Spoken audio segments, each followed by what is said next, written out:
Cette vidéo concerne Friedrich Hubel. Si vous avez trouvé cette vidéo utile, veuillez aimer et vous abonner. Christian Friedrich Hubel, né le 18 mars 1813 à Weissenburg, arrondissement de Dithmarse, mort le 13 décembre 1863 à Vienne, Autriche. Vienne était un poète et un dramaturge allemand.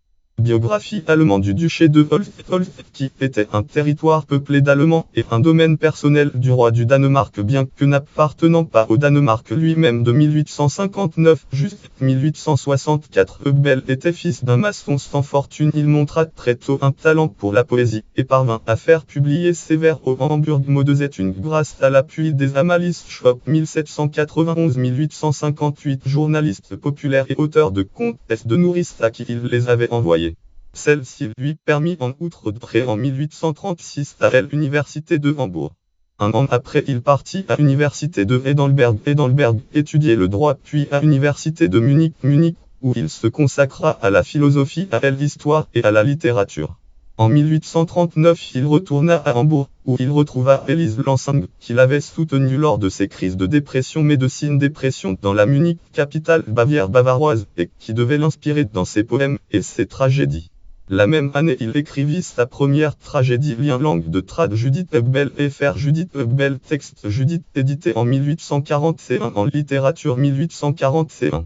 Joué l'année suivante à Hambourg et à Berlin, cette pièce le fit connaître dans l'ensemble de l'Allemagne.